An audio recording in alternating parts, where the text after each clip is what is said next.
पंचामृत लोह गुगुल, इसका रेफरेंस है भेषज रत्नावली मस्तिष्क रोग अधिकार के अंदर बताया हुआ है, यानी कि मस्तिष्कगत वाद व्याधि के अंदर आप इसका यूज़ कर सकते हो। इसके घटक द्रव्य है शुद्ध पारद गंधक कि 50-50 ग्राम लेके उसकी कज्जली बना लो, ऐसा हमने छोटी सी प्रोसीजर बना। मस्तिष्कगत रोग पारद गंधक की कज्जली बनवा लो, उसके अंदर भाई साहब तुम डाल सकते हो ओप्य भस्म डालना है, अब्रक भस्म और डाला है सुवर्णमाक्षिक भस्म, हर एक 50-50 ग्राम। इसमें लोह भस्म डाला है 100 ग्राम।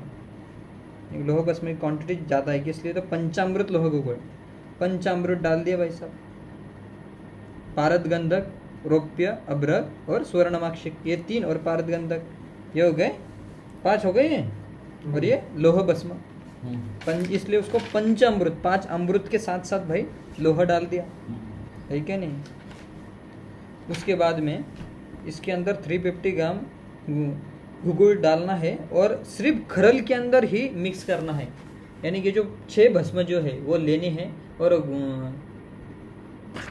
ये भी लेना, अपना गुगुल भी लेना है और उसको अच्छे से मिक्स कर लेना है, यानी कुट्टन पद्धति से इसका करना है। और उसी के अंदर खरल के अंदर आप सरसप का तेल, सरसप के तेल भी थोड़े थोड़े मिक्स करके इसे 2 आवर के लिए कुट्टन प्रक्रिया करने के लिए बोला है और उसकी टैबलेट बनाने के लिए बोला है। ऐसे ही जो आतर शास्त्री थे अन्नदातार जी नासिक के, वो बोलते थे कि इस कल्प का उपयोग आप रक्त लिख लो, रक्त, मांस, मेद, अस्थि, मज्जा, इन धातुगत विकृति के अंदर आप कर सकते हो। रक्त, मांस, मेद, अस्थि और मज्जा के अंदर मन्या से कटी तक जो अपने स्पाइन जो होती है, स्पाइन की विविध प्रकार की विकृति के अंदर इसका सबसे बेस्ट उपयोग उन्होंने उनके एक्सपीरियंस में बताया। हाँ, स्पाइन की भाई पूरे डिसीजेस में स्लिप डिस्क हो गई है कि नहीं, हर्निएशन हो गया, प्रोट्रूजन हो गया, इसके अंदर आप इसका अच्छे से इफेक्ट कर सकते हो ऐसा। लोह भस्म इसलिए एनीमिया में भी, यानी कि पांडुता में भी काम करेगा। रौप्य भस्म है तो वो मज्जा धातु के ऊपर काम करेगा, ये लिख लो। लोह भस्म है तो रक्त धातु के ऊपर काम करेगा। रौप्य भस्म है वो मज्जा धातु के ऊपर काम करेगा, है कि नहीं। अब्रक भस्म जो है इंद्रियों के ऊपर बहुत अच्छा काम होता है इसका। इसलिए बोल रहे हैं कि वात व्याधि, मस्तिष्कगत रोग, स्नायु रोग, विशेषता इन औषधियों के, यानी कि जिस मेडिसिन से ना इफेक्ट है तो वहाँ पर भाई पंचामृत लोह गुगुल आप यूज कर सकते हो। इन्होंने एक केस स्टडी बताई है, ये स्टडी देखो मल्टीपल स्क्लेरोसिस की है।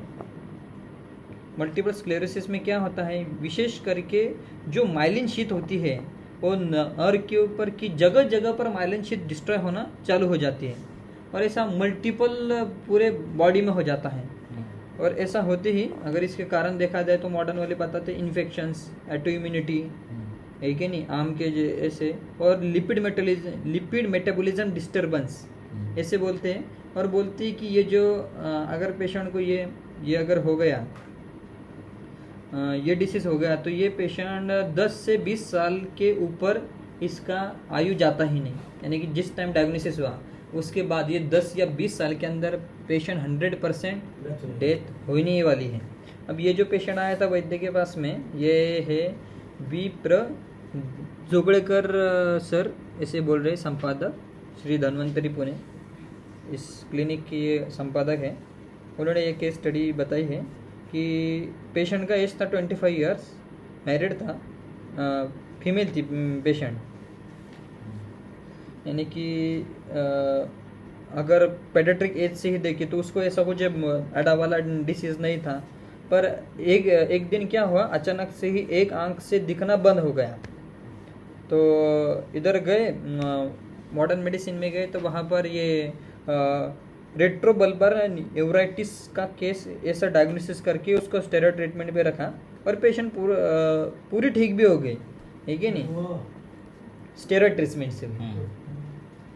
3 to 4 मंथ के बाद में अचानक से दूसरे आंख में भी वही हो गया, रेट्रोबल्बर न्यूराइटिस दूसरे आंख में हो गया, है कि नहीं। अब क्या हो गया, यानी कि फिर से क्या हुआ, उन्होंने फिर से मॉडर्न की ट्रीटमेंट ली, स्टेरॉइड ट्रीटमेंट पे रखा, तो उसको फिर से आराम मिल गया, ठीक है नहीं। उसके बाद में 3 to 4 होने के बाद में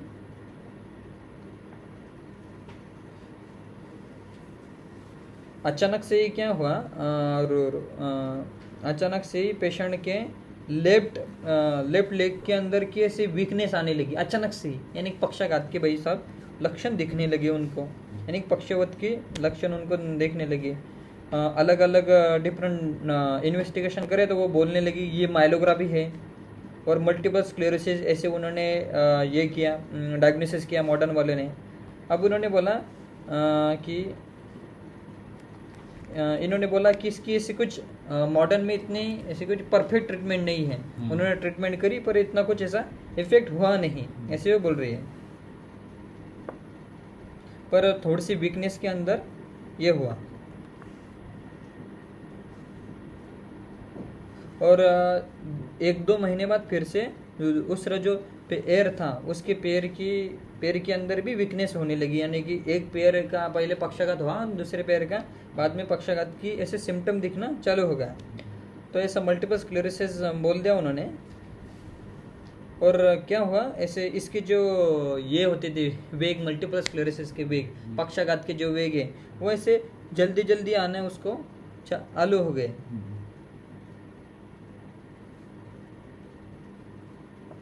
और डॉक्टर साहब ने ऐसा बोल दिया कि 2 to 2.5 ईयर के ऊपर ये जो है पेशेंट हाँ एक्सपायर हो जाएगी, ऐसा उन्होंने बोला। और बोल दिया कि ऐसे हमारे पास तो ऐसे कुछ ट्रीटमेंट अवेलेबल नहीं है, आप देखो भाई साहब, है कि नहीं। उन्होंने स्टेरॉइड्स भी बाद में फिर स्टेरॉइड से उन्होंने ट्रीटमेंट कंटिन्यू की, पर अब ऐसे एक स्टेज आ गई कि भाई स्टेरॉइड से उसकी जो वीकनेस थी, वो पक्षाघात के लक्षण थे, वो भी रुकना बंद हो गए। और आइलिन शीत जहाँ जहाँ अगर जगह नष्ट होना चालू हो गई, और धीरे धीरे जो है रुग्ण है मृत्यु की तरफ भाई उनकी वाट चालू हो गई, ऐसे मॉडर्न मेडिसिन ने बोल दिया। भाई उसके कारण देखा जाए तो पहले ही मैंने बोल दिया भाई may be infectious, autoimmunity, lipid metabolism disturbance, ऐसे उन्होंने बोल दिया। पर इन्हें वैसे इडियोपैथिक कारण बता के छोड़ दिया, ऐसे कुछ भी स्पेसिफिक कारण नहीं है करके। फिर अब क्या हुआ, अब पेशेंट आई अपने आयुर्वेद डॉक्टर के पास में आई, तो वो बोलने लगे कि आयुर्वेद के अनुसार उन्होंने डायग्नोसिस किया वात व्याधि, और वात व्याधि में बोला मांस, मज्जा और इंद्रिय की दुष्टि। उस समय क्या बोला, मांस की बोली, हाँ मांस, मज्जा और इंद्रिय की दृष्टि उन्होंने बोली, पाद इंद्रिय की दृष्टि ऐसे उन्होंने बोली। देश जो है वो अनुप्रदेश की थी, साधारण जंगल की नहीं थी, अनुप्रदेश की थी जहाँ पर पानी अबंडेंट क्वांटिटी में होता है, ऐसा उन्होंने बोला। ऐसे अनुपदेश के अंदर स्थलांतर हुई थी, ऐसे बोल रहे थे। रुग्ण का बल मध्यम था, व्याधि का बल प्रवर था। काल कौन सा था, शीत ऋतु में वेग जो है, शीत ऋतु में वेग अधिक प्रबल हो जाते हैं, ये डायग्नोसिस लिखो। शीत ऋतु के अंदर उसके मल्टीपल स्क्लेरोसिस के उस पेशेंट के जो वेग है वो ज़्यादा बढ़ जाते थे। अग्नि थी मंद भाई साहब, प्रकृति कप प्रदान थी, वह उसका तरुण था, अवस्था मज्जास्थिगत वात लग रहा था, स्नायुगत कफावृत्त ऐसी भी लक्षण उसको दिख रहे थे। दोष विमर्श ऐसा किया वैद्य ने, शीत और रुक्ष गुण से वायु की वृद्धि, शीत और रुक्ष गुण से वायु की वृद्धि, और विशेष करके जो प्राण वायु और व्यान वायु का स्थान है उसके अंदर विकृति, और अग्निमंद होने के कारण कब का अनुबंध भी, ऐसा उन्होंने बोला।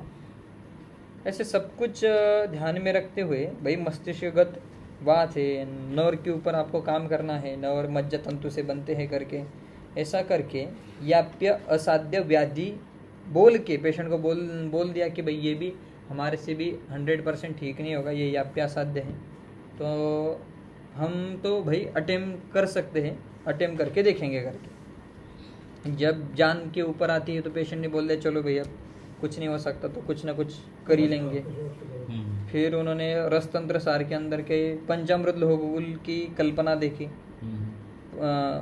फिर इन्होंने ऐसा सोचा कि भाई दीर्घकाल के लिए रसायन के कर्म आने के लिए आप पंचामृत लोहगुल की इधर नर को रिजनरेट करने के लिए, या नर्व की जो माइलिन शीट फास्टली जो डिस्ट्रॉय हो रही है भाई साहब, उसको कम करने के लिए आप पंचामृत लौह गुगुल का यूज करिए करके उन्होंने रुग्ण जो था उनको इंस्टेंटली रिलीफ आने के लिए दशमूल की क्वाथ निरोह बस्ती दे दी और तिल तेल का अनुवासन बस्ती दे दिया। लिख लियो ये मल्टीपल स्क्लेरोसिस के दशमूल क्वाथ निरोह दे दिया और तिल तेल का अनुवासन की बस्ती ऐसे काल बस्ती दे दी।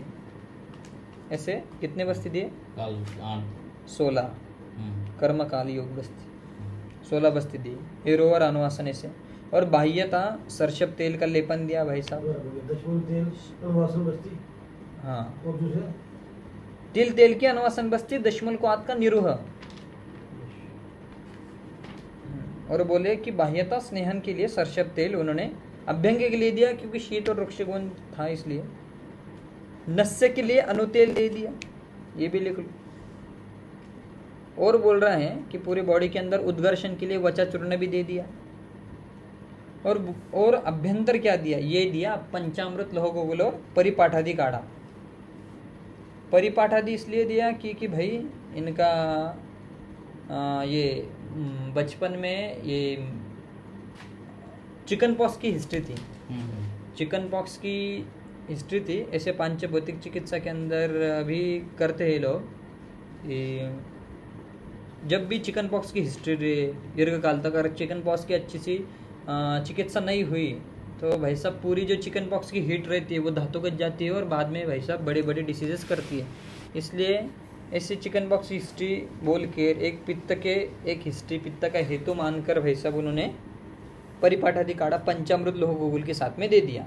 और कैसे दिया? पंचामृत लौह गुगुल 4 टाइम्स दिया, मुहुर 4 टाइम्स दिया 24 आवर में। तो इन्होंने ऐसा बोला, पहले मैंने बोल दिया कि पंचामृत अपन कैसे बनाते हैं। इसके अंदर गंभीर धातु के अंदर जाने वाले रसायन द्रव्य डाले हुए हैं।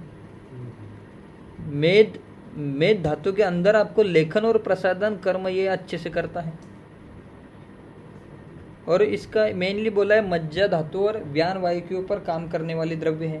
अब्रक भस्म पहले ही बोल दिया इंद्रियों के ऊपर अच्छा काम करता है, इंद्रियों की शक्ति बढ़ाने वाला। लोह और मक्षिक भस्म रक्त धातु का असाधन करते हैं और वात वाहिनियों को बल भी देते हैं, नर्स को बल प्रदान करने वाले। और हृदय और मस्तिष्क गामित्व भी रौप्य धातु के अच्छा सा उपयोग में आ जाता है। और बोला है कज्जली और जो गूगल कल्पना यहाँ पर यूज की है वो योग वायु होती है और सूक्ष्म अति सूक्ष्म स्रोतों तक जाने वाली होती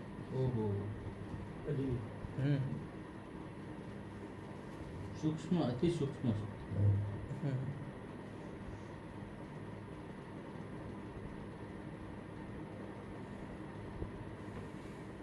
हाँ, अब क्या बोल रहे हो? उपचार स्टार्ट करने के बाद में 1.5 से 2 महीने तक पेशेंट को कंटिन्यूस पक्षाघात की जो वेग है वो कंटिन्यूस आते ही रहे, है क्या नहीं? उसके बाद में ऐसे कंटिन्यू 6 महीने तक आए। बाद में वेग अवस्था में 6 महीने के बाद में देखो 6 महीने तक इतनी ट्रीटमेंट चालू करी, उसके बाद में 60 to 70% भाई साहब उनको वेग अवस्था कम हो गई। हाँ, कम हो गई, यानी कि जो फ्रीक्वेंसी थी भाई साहब उनके वेग अवस्था की मल्टीपल की वेग अवस्था की वो 60 to 70% तक कम हो गई। पर जो वेग है वो 100% तक भाई रुक ना सके क्योंकि पहले डिसीज इतना बढ़ गया था। ऐसा पेशेंट भी लेट आया होगा इसलिए उन्होंने बोला। और जो मॉडर्न के डॉक्टर्स थे उन्होंने बोल दिया था कि ओनली 1.5 ईयर्स यानी कि 1.5 साल है उनके पास में। 1.5 साल के बाद पेशेंट एक्सपायर हो ही जाएगी 1.5 साल के बाद 100% ऐसा अगर रहा तो। पर वैद्य की इस ट्रीटमेंट ने कम से कम 6 साल तक पेशेंट को भी जिंदा रखा। 1.5 साल के कम से कम 5.5 साल तक यानी कि 4.5 5.5 साल तक उन्होंने क्या रहा पेशेंट की क्वालिटी ऑफ लाइफ बढ़े और इतने तक उन्होंने अचीवमेंट किया।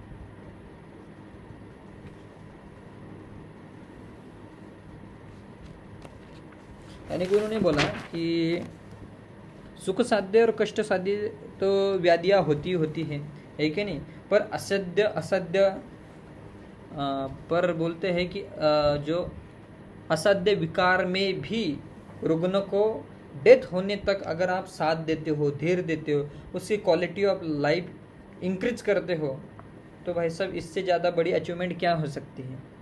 इसलिए आप किसी भी डिसीज़ की आप अगर कंप्लीटली क्योर नहीं कर सकते, तो कम से कम पेशेंट की क्वालिटी ऑफ लाइफ तो आप इंक्रीज कर ही सकते हो। इसलिए पंचामृत लोह गोल का उसके ऊपर सबसे मेन इफेक्ट रहा, ऐसा वैद्य का कहना है। इसलिए उन्होंने बोला है पंचामृत लोह गोकुल का ऐसा वर्णन था। ठीक है।